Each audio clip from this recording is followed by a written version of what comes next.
That's a good sign. Oops, okay, that works.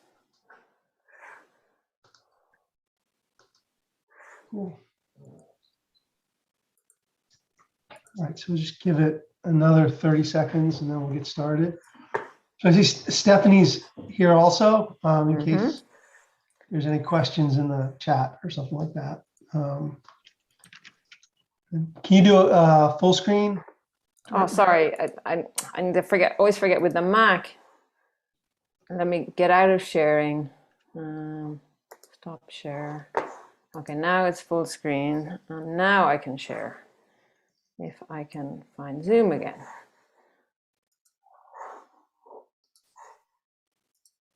Okay, there we go. Cool. All right, so why don't we just go ahead and get started? We're happy to have Doireann tell us about the impact of multinationals along the job ladder. Thanks. Okay, this is joint with Ragnald and with Stephanie, who is here with us on Zoom. Our question in this paper, well, first of all, we know that multinational affiliates are more productive than domestic firms. And our question is, given that fact, what is their impact on a host country, specifically through the labor market? So we know that, the presence of multinational affiliates can have impacts through, upward sort of forward linkages and backward linkages. Sort of there are various different product market competition. There are various different channels through which they can have an impact on the host country. But we want to focus in particular on their impact through the labor market. And that impact is going to depend on the nature of labor market competition. So, if we had a perfectly competitive labor market with homogeneous labor, we'd have one impact. In the real world, the labor market is not perfectly competitive. Given what it looks like, what is the impact of the presence of these more productive firms? So there's kind of an empirical literature which sort of addresses this question.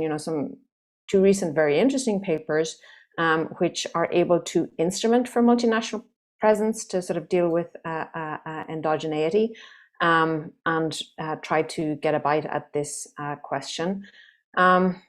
We're going to take a different approach. So we don't have instruments. We're going to sort of rely on instead of a model. So what we're going to do is motivate and calibrate a job ladder model of the labor market, and then use our calibrated model to perform the counterfactual of changing the entry cost for multinationals.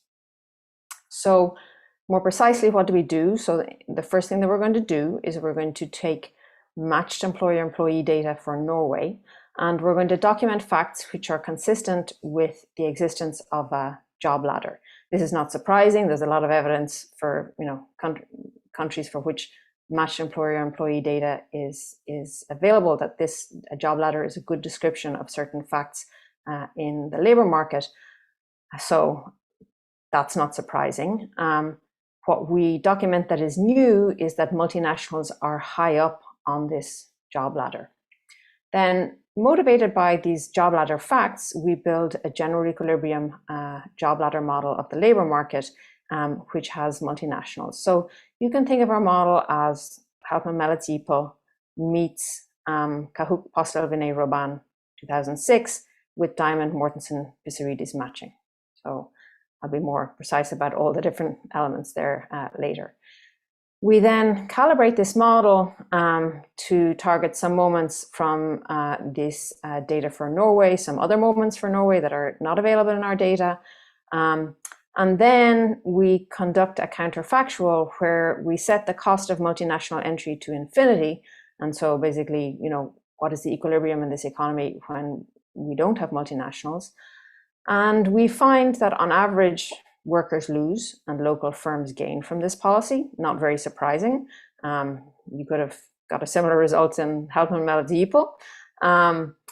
But we sort of show that with a more sort of reasonable model of the labor market, this is what happens.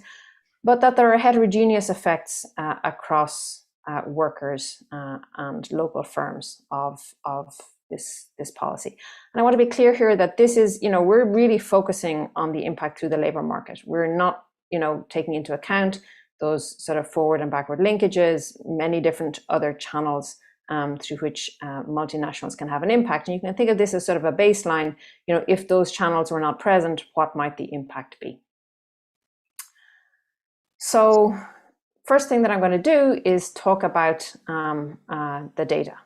So we have a panel of matched employer-employee data for Norway from 1996 through 2007. And basically, you want to think that we have an observation for each individual in each year. So for each calendar year, we see their annual earnings.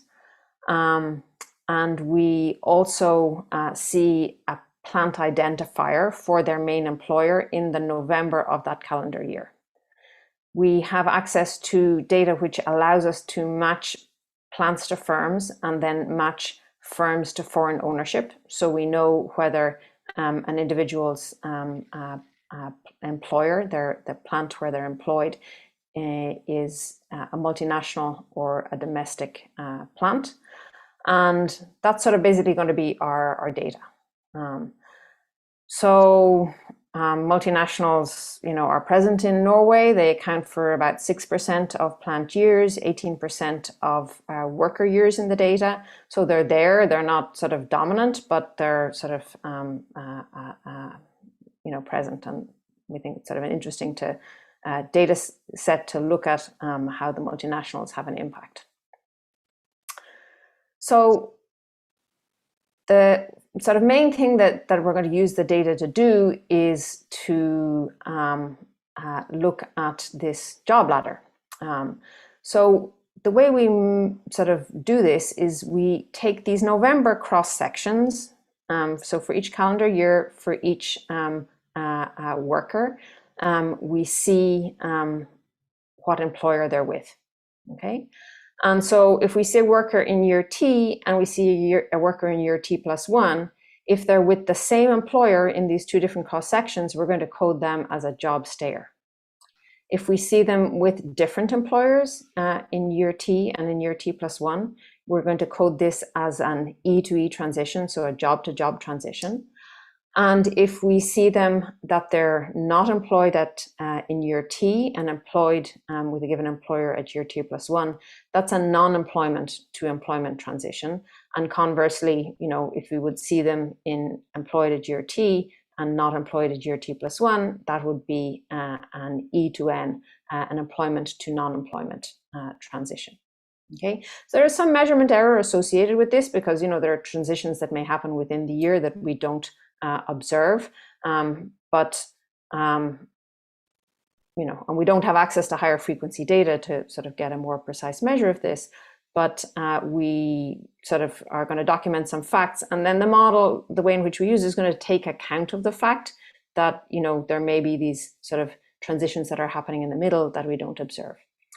Then in terms of earnings, we observe an individual's total earnings within a calendar year, and we attribute that to their plant of employment in November of that year. And again, there's some measurement error associated with this, but we will sort of deal with this in the model by sort of constructing data in the same way in the model as we do as we see it in the actual data. So we are now going to rank plants by the share of hires that that come from employment, where the definition of a hire from employment is exactly this here, that we see somebody employed by one employer in year T and a different employer at year T plus 1. So we're going to refer to this as the Poaching Index. So we sum up the total number of hires the total number of hires that a firm has over the entire, a plant has over the entire panel. So both hires from employment and hires from non-employment. And then in the numerator, we have the total number of hires from employment.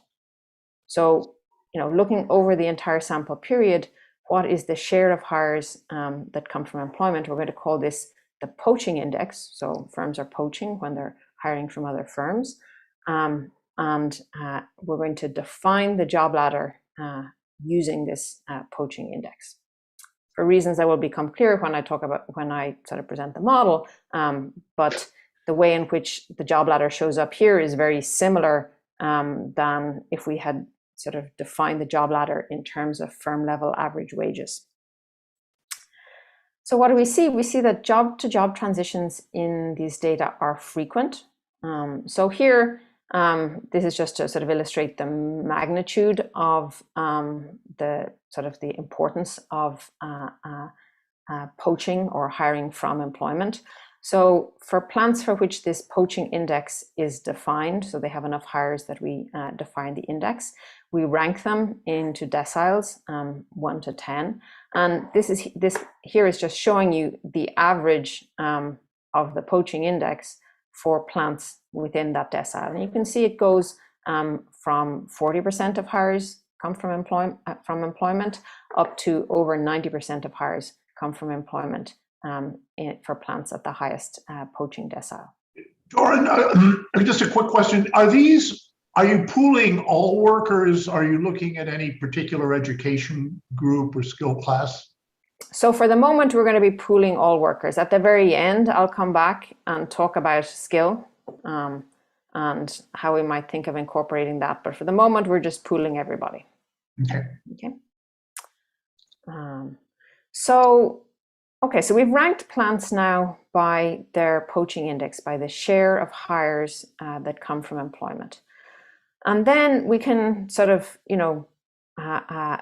for workers, look at the transition matrix for workers that make job-to-job transitions. Where are they moving from and where are they moving to?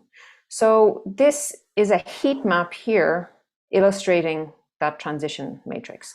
So here on the y-axis, we have the origin decile. So this is the plants with the lowest poaching index. So an average of 40% of hires come from employment. And this is plants in the highest decile. So an average of more than 90% of hires coming from employment. So these are the sort of the deciles for the origin plant. And these are the deciles for the destination plant. And you can see here that basically the mass tends to lie above the diagonal. Okay, so in this heat map, we see more transitions above the diagonal than we do below the diagonal. So what does that say? It says that workers who are making E2E transitions tend to move up the ladder as defined by these deciles of this poaching index. Okay, so job-to-job transitions are not random. Workers tend to move from bad firms to good firms if we define bad and good through this poaching index. And the picture would look very similar if we defined the sort of ladder in terms of plant level average wages. Okay. Doireann, another question. Sorry, keep interrupting. This isn't, the poaching index is the plant's ability to poach from other plants. Yes. Do you also look at a poachability, how vulnerable plants are to being poached? And are there, is that positively or negatively correlated? So,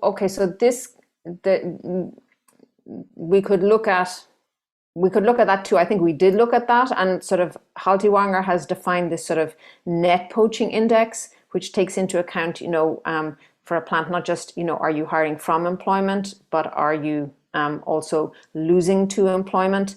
We're working with just the simple index here, where it's just about where you hire from, not about where you lose to. And there are other more complicated ways. I mean, Isaac Sorkin has this paper on, using the PageRank algorithm to, again, categorize these transitions. Do you tend to, be a net attractor? But we're just going to work with this simple index. I mean, the idea here, I think, is you're sort of envisioning that people are kind of moving up this ladder. Yes. But a different story would be you have sets of plants that just keep grabbing each other's employees and other plants. Right. I mean, you can see here, there's a lot of there's mass in this bottom corner that the high plants high up on this ladder tend to be hiring intensely from each other. So that is certainly something that's happening. But sort of across the broad spectrum, there's just this tendency for workers to move from low to high.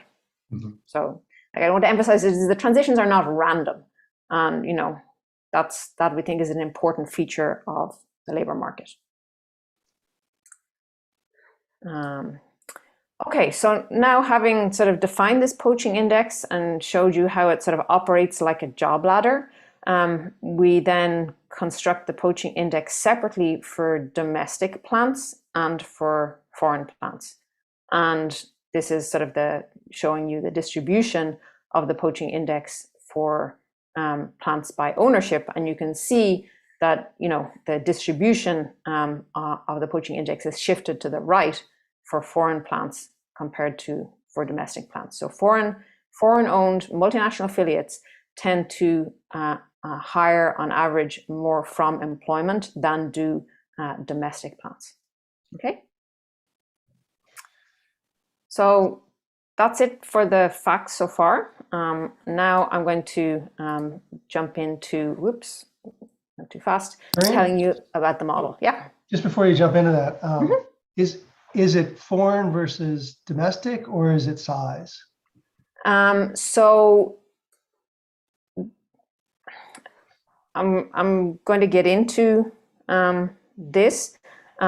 So the sort of the lining up of size with the poaching index is not exact. You've got small young plants that hire a lot from employment. They're going to grow and become big, plants that hire a lot from employment. So the kind of the mapping between size and hiring, size and the poaching index is not exact. Wages and the poaching index sort of lines up much better. What makes a foreign plant distinct? Is it just that, does it look just like a domestic plant that hires from employment at the same rate? For the moment, I'm going to carry on and say that is the case. It turns out that it's not, and at the very end, I'll come back to that question as to how they look different, even conditional on this poaching index. Okay. Thanks. Okay, so model overview. As I said at the beginning, you're going to think this as, Helpman Melazipo meets Kahuk Postelvini and Roban combined with Diamond Mortensen Pissarides matching. So how does this work? In this model, we're going to have firms and we're going to have workers. We're going to be operating in discrete time. Firms are going to be heterogeneous. A firm is going to be characterized by its productivity and by its ownership. I mean, the important thing is basically going to be its productivity, but ownership does determine who gets the profits. So that's the sense in which, conditional on the productivity, the ownership matters. So a firm is a productivity draw. Firms are going to face a convex cost of posting vacancies, and that is what is going to generate a finite firm size in this model. So output is going to be homogeneous. All firms are going to produce a perfectly substitutable good with differential productivity, but the convex cost of posting vacancies is what's going to mean that the most productive firm doesn't end up with all the workers. There's going to be a firm free entry condition where, domestic firms pay a cost to get a productivity draw from a distribution. Multinationals pay a cost to get a productivity draw from a different distribution. Now, I'm going to talk about this as if it's obvious that, the multinationals pay a higher cost to get a draw from a productivity distribution with a higher mean. That's the way we think about that, and that's the way it sort of pans out when we calibrate the model. But it sort of makes sense in terms of selection, that you've got to jump over some extra barrier to go multinational. So that's why the multinationals are drawing from a different productivity distribution. The workers so far in this model are going to be homogeneous. As I said, at the end, I'll come back to talk about what we might want to do about worker skill. But for the moment, we're going to think about homogeneous workers. These workers have linear utility. They search on the job, and they may also be unemployed. There is going to be random matching. So Diamond Mortensen Pissarides matching in this model. And then wages are going to be determined by bargaining a la Kahuk, Postelvini, and Roban 2006, where workers are going to get their outside option. So when a worker sort of meets a firm, they're going to get their outside option plus a fraction of the match surplus. Okay, and we're going to look for a stationary equilibrium of this model. So why this model? I mean, there's a large empirical literature documenting the existence of a job ladder for many countries. So, there's a sense in which our facts are not new in terms of the existence of a job ladder. The position of the multinationals on the job ladder is sort of the new part. What's good about these models? These are models where there's a frictional labor market. There's unemployment. There are non-random job-to-job transitions. Workers can experience wage gains both on the job and conditional on transition. So that's sort of in contrast to sort of Burdett-Mortensen type job ladder models. Outside options are going to matter, which is going to line up with these two nice papers on multinationals, empirical papers on multinationals in the labor market. And this kind of fits in with the sort of recent literature on monopsony power, in that you're going to see that these firms are going to have monopsony power due to the search frictions and are going to end up paying workers a markdown on their marginal product. So, let's jump into the assumptions about the workers. So there's going to be a continuum of infinitely lived workers indexed on the unit interval. Workers have, as I said, linear utility. They're going to discount the future rate beta. I'm just going to put, for the moment, all the exogenous parameters in blue, and if it's in black, it's endogenous. The flow income for an employed worker is going to be their wage W.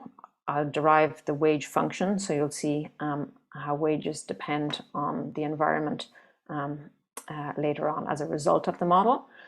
Workers who are unemployed get a flow income of B, which is exogenous.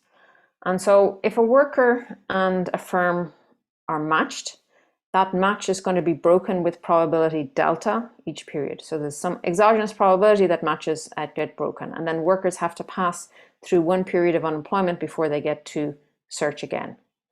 Unemployed workers are going to search for jobs with probability 1, and employed workers are going to search for jobs with probability S, which is less than 1. So there's a search intensity that is less than 1 for the employed workers.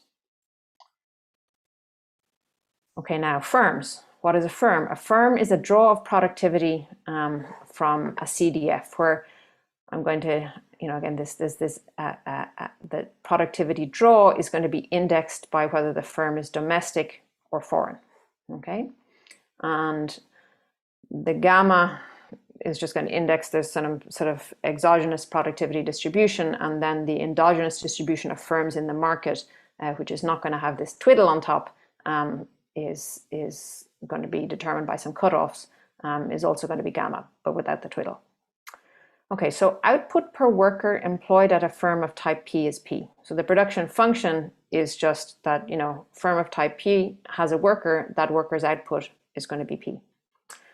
But firms are going to have many workers, and so their total output of the firm is going to be P times the measure of workers that they employ.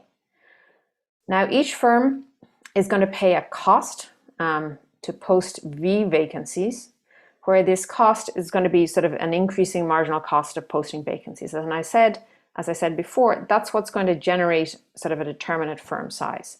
Firms are losing workers at rate delta, and then they're gaining workers they're hiring workers by posting vacancies, but there's this kind of, this rate delta is constant, and then they've got this increasing marginal cost of posting vacancies, and eventually they're going to sort of have an equilibrium size determined by sort of the convexity of this cost of posting vacancies. Firms, like workers, are going to discount the future rate beta, and they're going to choose an optimal vacancy posting decision, which is going to depend on their productivity and on the wage setting protocol. And then their firms are going to have a free entry condition where, the cost is either, a cost for D type if they're a domestic firm, or a cost for F type if they're a foreign firm, where that cost is equal to the value, the expected value of the profits that they're going to have discounted out into the future. sorry, this should be divided by 1 minus beta. There's going to be this P lower bar, which there's going to be, so firms get a draw of productivity from their distribution. I'm a domestic firm, I get a draw of productivity from the domestic distribution. There's going to be an endogenous cutoff below which no firm operates, this P lower bar, which should, P lower bar is endogenous. And then that's going to determine there's going to be sort of an endogenous distribution of the firms that are actually in the market. Okay, so here these gamma is big, capital gamma is the CDF of productivity of firms in the market.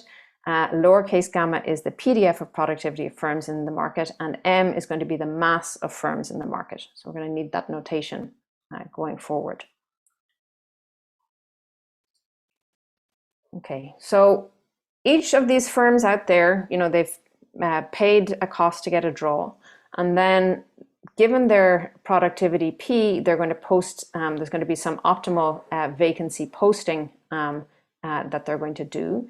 So the total measure of vacancies in this economy is going to be given by the endogenous mass of firms over the range of productivity of firms that operate. The vacancies that firm of type P posts times the density of firms of type P.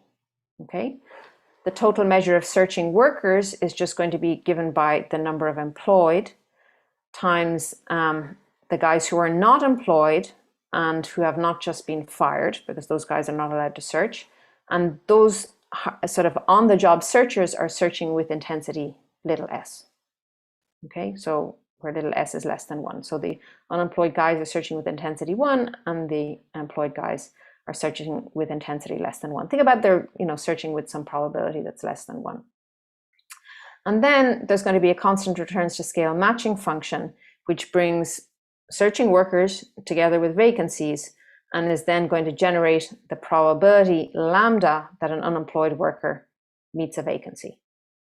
Okay, whereas the probability that an employed worker meets a vacancy is going to be given by lambda s. Okay. Sorry, skipped again. Okay. The last set of assumptions about needed to set up the model is this wage setting protocol. So as I said before, workers are going to get their outside option plus a fraction phi of the match surplus. And wages are going to be a constant until the worker's outside option increases. So a bit of notation here, capital U is the value of unemployment, capital W is the value to worker who has a wage W at a firm of type P, and little w of Q and P is the wage of a worker at firm P who has the outside option of a firm of type Q. Sorry, a lot of notation here. Try to make this simple. Okay, so first of all, think about unemployed workers. So an unemployed worker, suppose an unemployed worker searching with intensity 1, they're always searching with probability lambda, they meet a firm. Suppose the firm they meet is of type P. That firm is going to offer them a wage W0 of P such that the value to the worker of having that wage at the firm of type P is going to be equal to their outside option, which is U, plus a fraction phi of the total surplus from the match, where the surplus from the match is equal to the value to the worker of getting sort of all of their marginal product. So suppose their wage were equal to their marginal product, less the value of unemployment. Okay, so that's what happens. That's the wage that unemployed workers are going to get. Suppose we have a worker who is at a firm of type P, and suppose that worker is bopping along with an outside option of type Q. Okay, let's say that worker's previous firm was of type Q, where type Q was less than P. Okay, so this worker is bopping along with this outside option, and it meets a new firm. It matches with a new firm of type P bar, okay, or sort of P prime. So if P prime is less than the worker's current outside option, nothing is going to happen. They're going to continue working at their current firm with their current wage.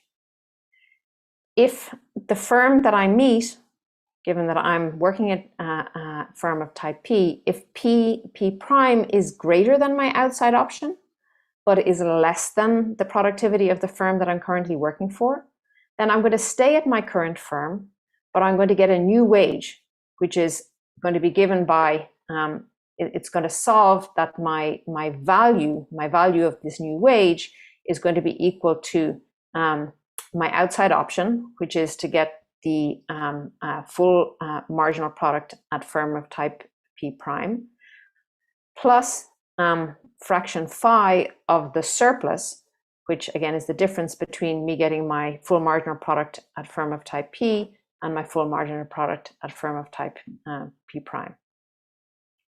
On the other hand, if I meet, so this is the way in which workers can experience wage gains on the job. So I'm bopping along at my firm, I meet a firm that's not as good as my current firm, but is better than my current outside option. That allows me to bargain up my wage, okay? On the other hand, if I'm bopping along at my firm of type P and I meet a better firm, then I am going to move to that firm, and my new outside option is going to be what if I got my full marginal product at the old firm of type P, okay? So then what I'm going to get is my outside option plus 5 times the surplus of being at the new firm. So we can also get wage gains from moving from job to job, or potentially you could get wage losses from moving job to job where, you know, I want to move to a better firm because I know that I can move up on the job ladder within that firm more than I can at my current firm. Okay, so is that clear? This is sort of like really the meat of the model is in this sort of assumption about how when workers meet firms, they can sort of bargain up their wages. Okay, so those are the assumptions of the model. Now, in terms of the results, so first of all, what kind of worker transitions are we going to get? We're going to get separations to unemployment. So match firms and workers are going to separate with probability delta each period. At this point, I'm dropping the blue being exogenous, so everything's just in black. So those are transitions from E to U.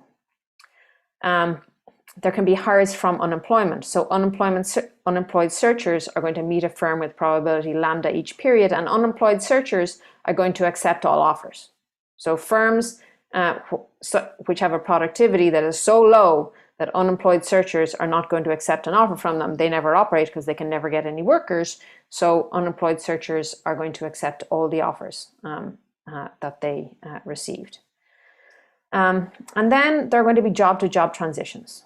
So a worker who's employed at firm P meets a new firm with probability lambda S each period. And if that new firm has a productivity which is greater than that of its original firm, then the worker is going to move to the new firm. Otherwise, they're going to stay at the original firm and we're not going to see a transition. So, you know, this lambda S is an upper bound for the rate of job-to-job transitions. 2 points to make here. This split, you know, this phi, which governs the division of the surplus between workers and firms, that doesn't affect transitions given sort of a distribution of vacancies and given a matching product probability. But this surplus split is going to affect firms' incentives to post vacancies and therefore the matching probability for employed and unemployed workers. Doireann, just a quick clarifying question. Mm-hmm. Is there no market tightness effect in this type of model? So let me just go back to the matching here. So again, you know, there's the matching probability depends on, you know, the measure of searching workers and the measure of vacancies. Oh, never mind, it's lambda. I just had the notation wrong. Yes. Sorry. Yes. Okay, so now this is sort of really the meat of the model. This is where So a lot of the simplifying assumptions are important, and sort of the work of solving the thing goes in. What is the wage function? So it turns out that it has a nice formula. The wage for a worker at firm P, so I'm at firm P and I have an outside option of Q, which has to be less than or equal to P, because otherwise I'd be at firm Q. My wage is going to be equal to 5 times the productivity of my current firm, plus 1 minus 5 times the productivity of my outside option firm. And then there's going to be a discount, which is due to the value of moving up the ladder in firm P. So I'm going to be compensated both through a fraction of my current productivity, through a fraction of my productivity in my outside option. So this term is always going to be less than P. And then there's going to be this additional discount where I've got this option value to move up the ladder. So think about, a firm that has a really high P, really high productivity. Suppose it has the maximum productivity. Basically, workers at that firm, it doesn't matter who they match with, they're always going to get a wage. They always have the sort of the option to get a wage gain within that, as long as the firm they bump into has a productivity greater than their current outside option. They can experience wage gains within that firm. Okay, and so this discount is due to that option value. Okay, and what this discount is going to do is going to mean also that the mapping between wages and productivity need not be linear. Okay, so you can see this P showing up here, but also showing up here in this discount. Okay. In terms of notation here, sort of like these are some key objects in the model.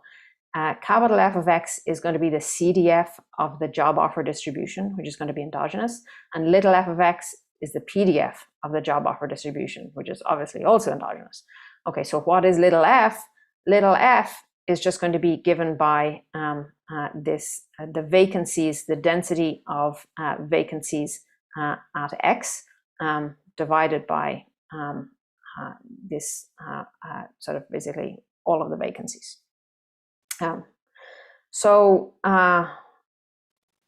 You can see here that, well, the productivity distribution, you can't see here, but it is true that the distribution of productivity of firms, which we're interested in, that multinationals come in and they affect that productivity distribution, is going to affect vacancy posting. It's going to affect directly gamma. It's going to affect vacancy posting, and therefore it's going to affect this f of X.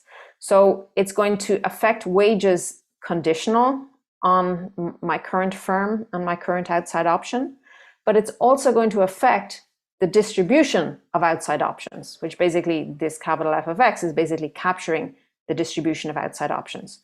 So the presence of multinationals in this labor market is going to affect the wage distribution, even conditional on my current, the productivity of my current firm. Okay. All right, Doireann, just again, yes. The multinationals only are more productive firms here, right? There's nothing different about them.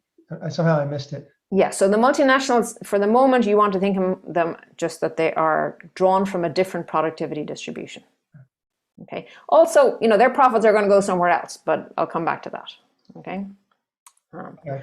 But okay, I didn't know if their survival rate was. We should think of their survival rate being different. They're just a different draw. Okay. Yeah. They're a draw from a different distribution, but conditional on P, they're going to choose the same vacancies as a domestic firm with that P. Okay, thanks. Okay, so, sorry, skipped a slide here. What about profits? So the per period profit of a firm of type P is going to be equal to its productivity less the average wage that it pays times the measure of workers that it employs less the vacancy posting costs that it experiences given its optimal vacancy posting. Okay, so again, so this G here is just going to be the PDF of outside options for workers, but just think about this is the productivity less the average wage that they pay. And the average wage that they have to pay depends on, the distribution of outside options for workers. So the productivity distribution is going to affect the distribution of outside options for workers, is going to affect the average wage that firms pay, basically the markdown on marginal product that they pay, and therefore is going to affect firm profits. Okay, there's also going to be an impact through, how big they get to be and how many vacancies they post. But basically, the productivity distribution is going to affect profits of firm of type P. So the presence of multinationals, is going to affect a domestic firm, even holding its current productivity constant, because it's going to affect the amount of competition that it faces in the labor market. Just one note before I jump into calibrating the model and looking at the counterfactuals. The average wage at the firm level need not be monotonic in P. Okay, because of the value of the option to move up, because of this option value here, the average wage doesn't have to be monotonic in P. So that's the reason why we ranked plants not by their average wages, but by their share of hires from employment. Within the context of the model, the share of hires from employment is increasing in productivity. Why? The higher is my productivity, the more likely I am to attract an employed worker. So I'm a firm of type P. I go around, in my matching function, it's random matching. I bump into unemployed workers, I get all of those. I bump into employed workers. I only get the employed workers if they're working at a firm whose productivity is less than my current productivity, than my productivity. Okay, so because the share of workers that I get to attract is bigger, the higher is my productivity. That's going to give me that this poaching index, which in the model is given by this formula, is going to be monotonically increasing in P. So within the context of the model, it doesn't matter what the distributions of productivity are, the different parameters. This poaching index is always going to be monotonically increasing in P, and therefore a good way to rank plants where I actually don't observe their productivity. Okay, so now I'm going to jump into calibrating the model. So to calibrate the model, we need to take a stand on some functional forms. So we assume a Cobb-Douglas matching function, as is usual. We observe a convex cost of posting vacancies, which takes this functional form.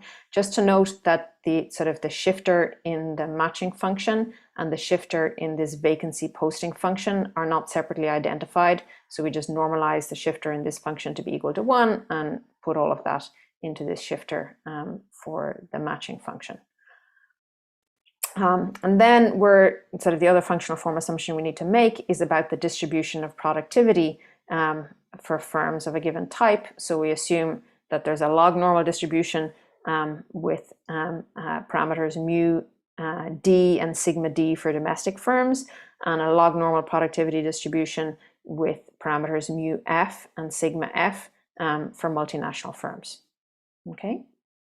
Then just mechanically, we're going to solve this model in terms of the mass of firms M and the share of foreign firms omega, rather than solving it in terms of these costs, but that's just a mechanical detail. We're going to be able to recover then these, what are the costs of getting a productivity draw for a domestic firm from the domestic productivity distribution, and for a foreign firm of getting a productivity draw from the foreign productivity distribution. Okay, so this calibration right now is still a little bit of work in progress. It looks okay, but that's refinements are still to be added. We preset the discounting. We're going to make this a quarterly model. So we preset the beta equal to this number here. B, which is the flow value of unemployment, is a normalization. We're just going to normalize that to be equal to 1. Theta, which is the exponent in the matching function here. Standard in the literature to set that equal to 0.5. It's not well identified, so we just follow the literature and set that equal to 0.5. And then delta, which is the rate at which employed workers move into unemployment. We are going to set that based on data from Eurostat on the E to U quarterly E to U transition rate for Norway over this period, which is equal to 1%. Okay, given that this is a quarterly model, that's the sort of frequency at which we should be looking at this separation rate. Then, we have a series of parameters which we need to calibrate, 10 parameters, 10 moments. Still work to be done here. We do a reasonably good job of matching these targets. Most of these targets are from our data, but we take the unemployment rate because we don't observe what you're doing in the data if you're not employed. So we take that from Statistics Norway. The labor share, we only know wage bills. We don't, or sort of a proxy for wage bills in our data. We don't know anything about sort of profits. So we take the labor share from Statistics Norway. And then because our data is annual, we don't have a job-to-job transition rate at a quarterly level. So we take that also from Eurostat. This is the one moment here that we're not matching so well. Okay, what are the important things to take away from this? Just look at the mean of the distribution of productivity for the domestic and the mean of the distribution, not the mean, it's a log normal, but the mu D and the mu F have the ranking that we said they should have, and that actually there's a more dispersed distribution for domestic productivity than there is for foreign productivity. And we get that the search intensity of the employed workers is less than 1, which is what we wanted. And workers are getting 0.78% of, they're getting 78% of the surplus from a match. Okay, so skipping slides again. Okay, so how about some non-targeted moments? So to calculate these non-targeted moments, we simulate our quarterly model for 10 years and then calculate the poaching index in the model in the same way in the model as we do in the data. And so on the left, this is the distribution of the poaching index for domestic and foreign plants in the data. And on the right, we have the distribution for domestic and foreign plants in the model. So we didn't target directly the poaching index at all. And actually, we're not quite hitting that target. The poaching indexes are a bit too big, but we do get sort of the mean of that distribution is too high. But we get a picture that looks qualitatively quite similar for the domestic versus foreign in the model as in the data. Another non-targeted moment, again, other than the labor share, we didn't target anything about the relationship between poaching and wages. So, using our simulation of the quarterly model, we calculate the poaching index and wages as in the data. And, this is the relationship between if we rank plants by percentiles of the plant level mean residual wage, and we calculate their mean poaching index across all plants within those bins. That's what we find in the data. We get this sort of increasing relationship. We see an increasing relationship in the model also. This sparsity, I think, is driven partly by the fact that this simulation is not a very big simulation. We should have more workers in the simulation than we actually do. Okay, so the model doesn't fit perfectly, but let's move forward at least with the proof of concept of how we're going to then engage in the counterfactual. So the counterfactual that we're going to look at is removing multinationals. Okay, so what we're going to do, we're going to set the cost of a draw from the multinational distribution to be equal to infinity, so there are going to be no multinationals. What about the domestic firms? They still pay the same cost to get a draw of productivity from the same distribution as before, and all of their parameters are held fixed. But now, the free entry condition requires us to resolve for the counterfactual mass of firms. Okay, so we use that free entry condition to solve for that counterfactual mass of firms, and that's sort of basically all the firms are going to be drawn from a different distribution, and there's going to be a different mass of firms such that this free entry condition is satisfied, given that all the firms are being drawn from this different distribution. So here, based on the parameter estimates, this is what these two productivity, the PDFs of the two distributions look like. So the red is the PDF of the domestic firm productivity, and the blue is the PDF of the foreign productivity based on the parameters we got in our calibration. So what does that imply for what happens to the aggregate CDF of productivity between the baseline in blue and the counterfactual of no multinationals in red? Well, basically, we have this sort of shift of the CDF to the left. On average, firms are being drawn from a lower productivity distribution, but there are a few more of them. So that's what this counterfactual looks like. Doireann, yes. just real quick. I mean, so you have one technology for creating firms that creates better firms. I'm guessing it's some sort of higher cost. Why don't we just have multinationals or domestic firms? Why isn't it? Why do you get an interior solution between one and the other? I'm missing something. So you mean in the baseline?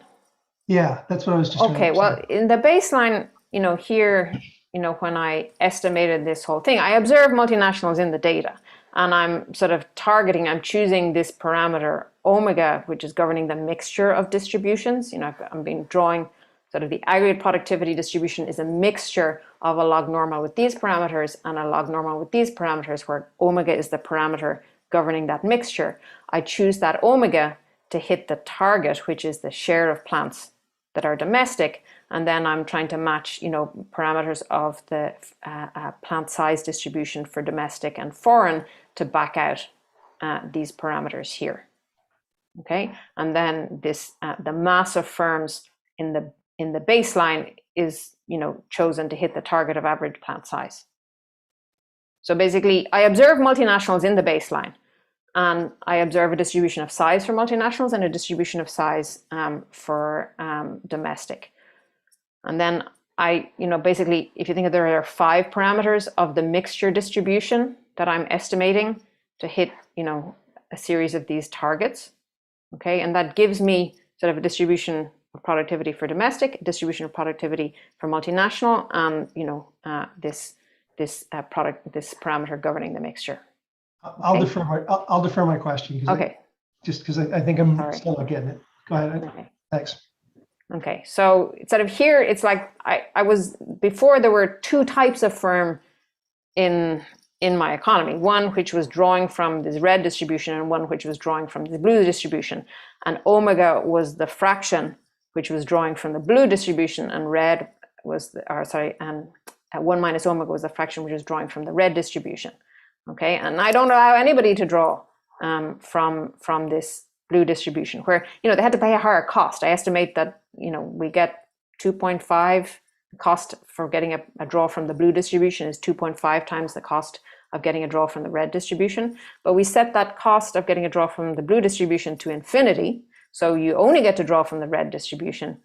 Resolve for how many firms are then going to enter, and then we end up with a CDF of productivity, which is given by this red line rather than the blue line, which comes from the mixture distribution before. Okay, so as I say, the counterfactual is a shift in the distribution of productivity and a change in the mass of firms. Now, let's look at the aggregate impact of this counterfactual. So we can calculate the ratio of output under the counterfactual of no multinationals to the baseline where there were multinationals, and output is 3% lower. We can do the same for wages, and we find that the total amount of wages under the counterfactual is 3% lower than in the baseline. In the baseline, we can calculate the profit that accrues to domestic firms and the profit that accrues to foreign firms, because we know, so who they are. We know what proportion of the firms at any given productivity are domestic and what proportion are foreign.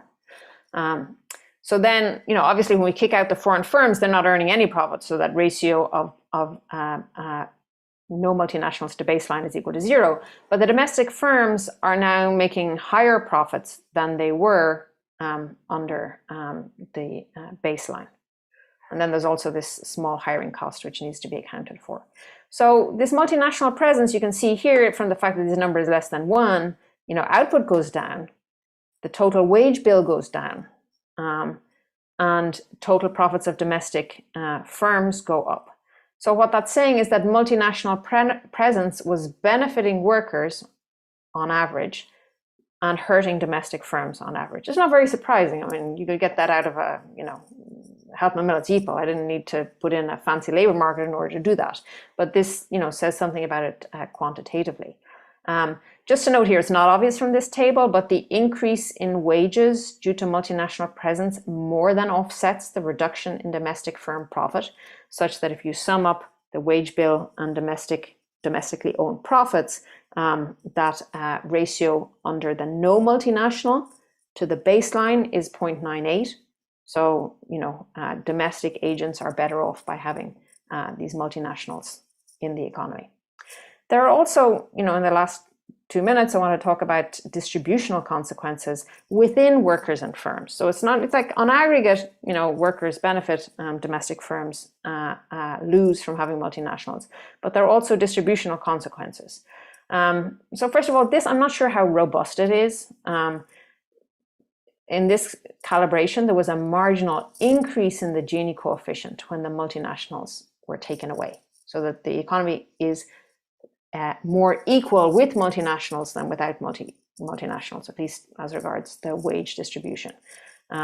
This is not obvious from the wage distribution, but sort of calculate the Gini coefficient and you can see that. What about average wages conditional on where you work? So suppose you work on a domestic firm with productivity P, so P productivity on the x-axis. This shows the average wage at firms at that level of productivity in the counterfactual relative to the baseline. And you can see that taking away multinationals, there's a tiny increase in average wages at low productivity firms and a tiny decrease in average wages at high productivity firms. Basically, the major impacts in this economy comes from changing the distribution of firms such that there are fewer guys up here and more guys down here. That's what the first order impact of the counterfactual is. But conditional on where you work, there are heterogeneous effects. Some winners from kicking out the multinationals and some absolute losers. Similarly, in terms of firm profits, so again on the x-axis productivity and on the y-axis profit in the no multinational counterfactual relative to the baseline, and you can see that these intermediate levels of productivity, the firms gain, and these gains are substantial, and at the upper and lower tails, they lose in the absolute sense. Again, I'm not sure in terms of who wins, who loses here on this 100% of the robustness. It may depend a bit on the functional form assumptions, where we need to do some more work on our calibration. There's also an impact on firm size. These intermediate firms get bigger. The firms at the upper and lower tails get smaller. So let me quickly conclude and then come back to this issue of skill and are multinationals the same as similar firms. Just briefly, we unsurprisingly find that the Norwegian labour market is characterised by a job ladder. We show that within this labour market, multinationals are high up on this ladder. And through the lens of this job ladder model, we find that multinational presence increases labour market competition, helping workers and hurting local firms. But this impact is heterogeneous across workers depending on where they work, what is the productivity of their domestic plant, and is heterogeneous across those local plants depending on their productivity. So just, as I said along the way, one thing that we're missing is worker heterogeneity. And so we have some ideas that there may be assortative matching and some evidence that there's a sort of matching between a sort of firm type and worker skill, and that may sort of be, we think that is potentially something important to build in. We have done the data work, but not the sort of work of putting that into the model. And second of all, we had the question, are multinationals like domestic plants? Well, it's not obvious in the sense that there may be two different job ladders. So workers tend to be, conditional on me working at a multinational. I'm much more likely, if I make an E2E transition, a job-to-job transition, to move to another multinational than a worker who works at a domestic plant at on the same rung of the job ladder.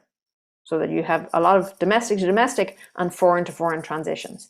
And that's something that, maybe the multinationals are not the same, and that's something that we think might be worth exploring. But for the moment, that's all that we have. Okay. We have some time for some questions if anyone wants to jump in. I have a little question. In looking beyond Norway, multinational firms are offered all sorts of large financial incentives to locate in the host country or the host community. And often that includes cash grants for jobs creation, sometimes euphemistically called training grants. Is that a factor in your model? So it's not, but in some sense you could think about that the model is trying to get at what might be the benefits to a country of having these multinationals. So you think about this cost to multinationals of entering, governments could do something to reduce that cost, or they could, tax multinationals in a different way to local firms. Should they or should they not? In principle, our model has the ability to say, looking narrowly only at the impact of multinationals through the labor market, would that be a good idea or would that not be a good idea? There are all kinds of other ways in which multinationals can impact the economy through these forward and backward linkages, through product markets, which we do not capture and are not planning to capture in our model.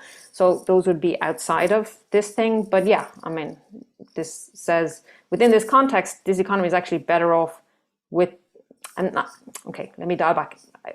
I didn't talk about welfare. I just talked about current output. So this is not about welfare, but sort of that on net, this economy did look like it would be better off with multinationals. Thank you. I was thinking about how that would affect the cost of production in comparing different firms. But thank you. Doireann, it seems like a simple extension would be to add trade into this model. And if you wanted to think of it as help with knowledge people, in which case, if you shut down multinationals, they would just service the market through exports instead. I'm guessing that that's going to have a similar effect to the shift in the productivity distribution. It's going to encourage the guys at the top end abroad to start hiring more workers. Well, no, it's not, right? Because they're not in the market. They have a very different effect. So I have a hard time thinking about how to do that, just because in this model we have this,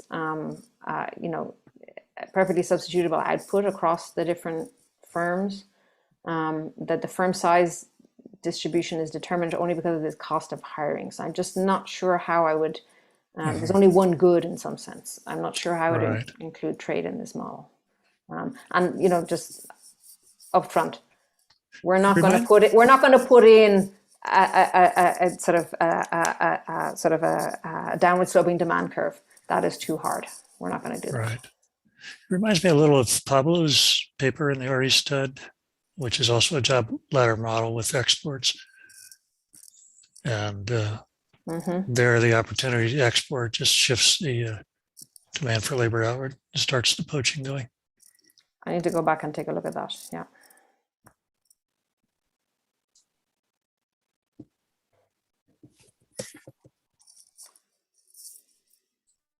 My only comment is going back to what I said before, that you can also look at plants in terms of their vulnerability to poaching. And I think your model has some implications for that. It'd be fun to look at the measures of that and how well you match up. If you do well, I'd say it really supports your strategy of just treating this as a single labor market, which is adds a lot of parsimony. If it didn't do very well, I would suggest that there was some segmentation that you were missing. I mean, to be honest, I think that, there is some segmentation in the sense that, we were quite careful that we didn't match wage moments other than the labor share. We need to match one wage moment in order to sort of pin down some of the parameters of the model.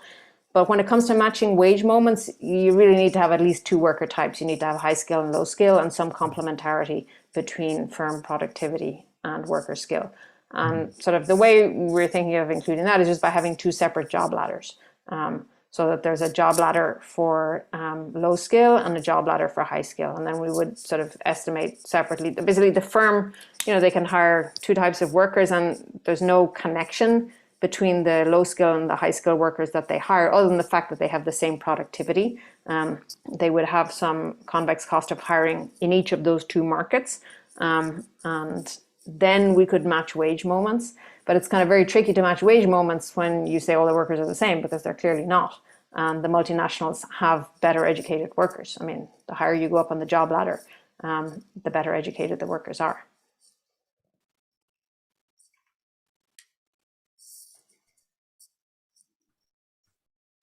Doireann, can you look at, I mean, I forget like how much time you had in your data set, but could you look at like a period where there was low multinational involvement and high multinational involvement and see how these distributions change? Some sort of closer direct test of the theory?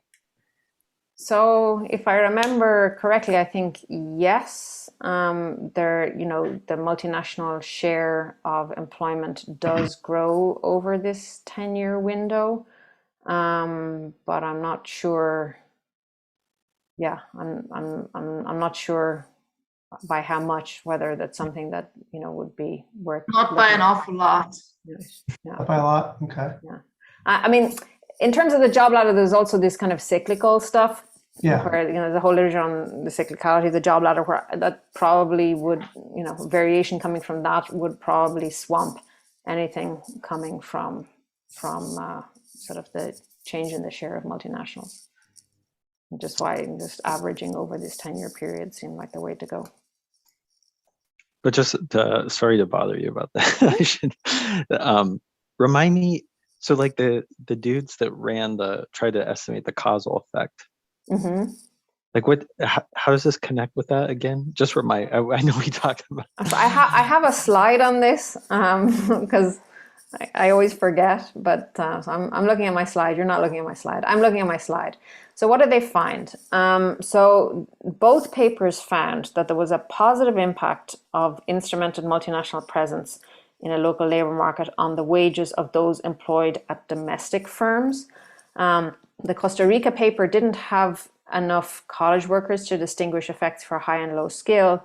The Setzler and Tintelnot paper didn't have education, but did find a bigger increase in wages for high paid workers than for low paid workers, which is consistent certainly with, I would say that there's kind of, more competition at the high end is good for the high type workers. I mean, we don't have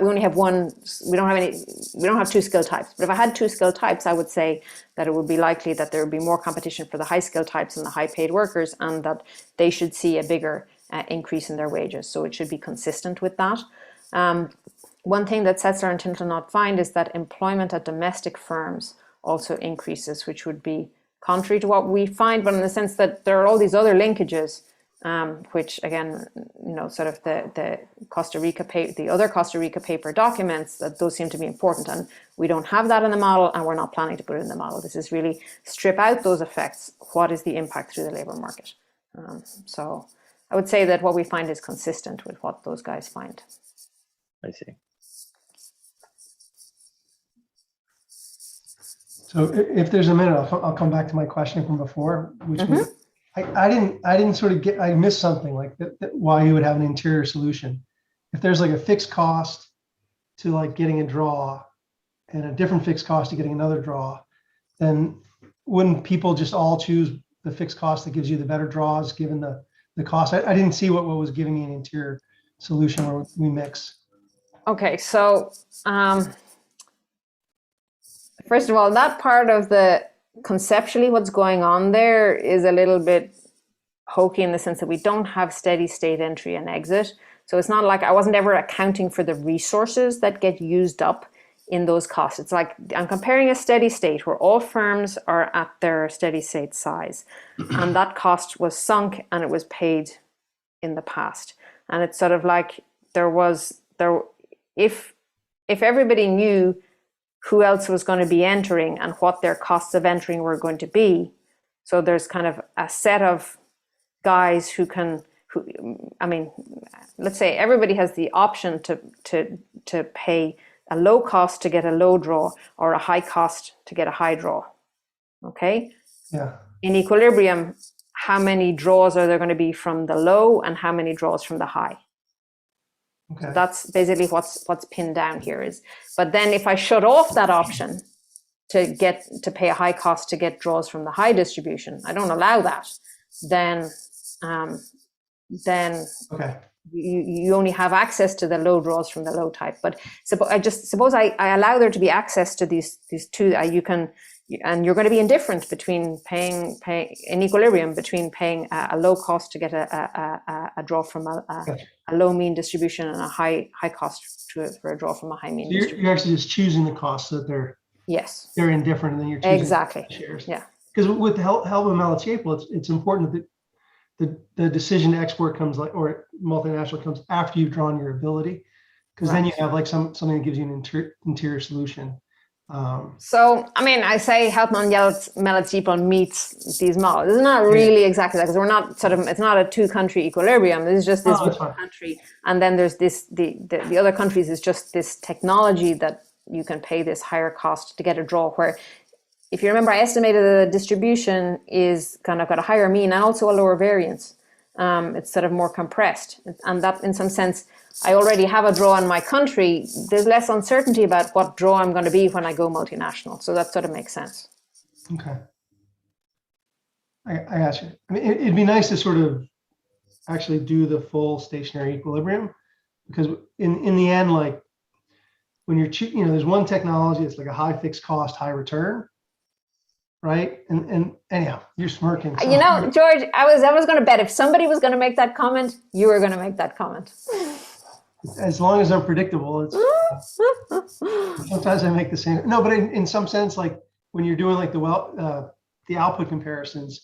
Yeah, it's going to make a difference. It will for sure make a difference. I mean, you can sort of say that you got to pay, the kind of every period you're paying off that cost to some foreign guys that you borrowed to your domestic guys to sort of get these draws. There are ways to set that up without going the full sort of. Yeah. No, I get it, but you're more interested in the wage distributions than maybe like the output effects then. Yeah. Yeah. I mean, I think if I was going to choose to make this more complicated, I would go with Jonathan's putting in skill. That would be the first thing that I would do.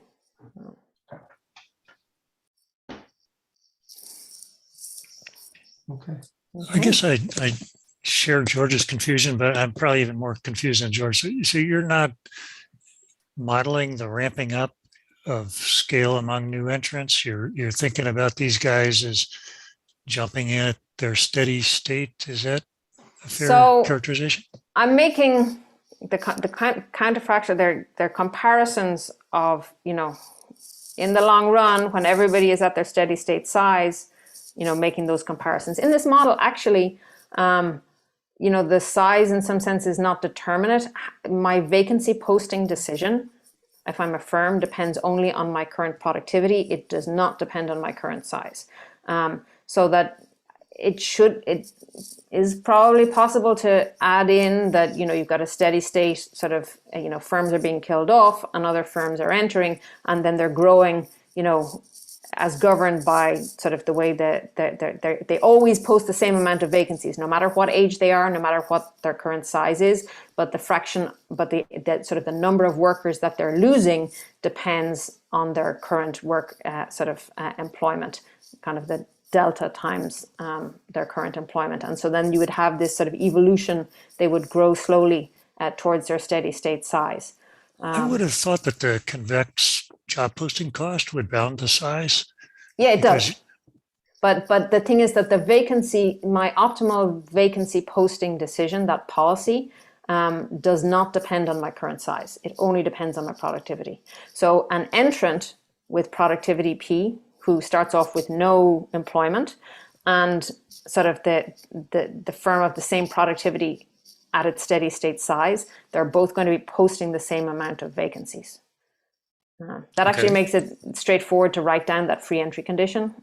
It's very easy to characterize that because of that fact, that the vacancy posting decision is independent of size. So there are firm dynamics implied by the model. It's just not interesting. You know, as I said, is that fair or not? Yeah, I just to say the first thing that I would want to put in, I think, would be the 2 skill types, and then maybe come back and do that, make it more complicated along that other dimension. But first of all, 2 skill types, just because matching it to the data is hard if you can't really use wage moments, which you can't if you don't have at least 2 skill types. So.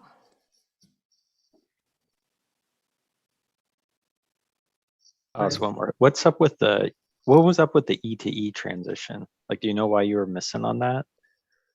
No. Like, that kind of seems like kind of concerning, right? I mean, that was like the what, like E to E matters, and then average E to E you're off. But I could always tweak the weights on the different moments, so I matched that, and then I pop out something else. We haven't played around enough to see what happens when we do that. So I would say that's the calibration part is a little bit work in progress, and robustness. So that may evolve. But I was kind of surprised that all the other moments actually did pretty good. Good, right? Yeah. Do you think there's something missing in the model, in the sense that, like, in the real world, people are a little bit more directed about their transitions, as opposed, you have this random search thing, right?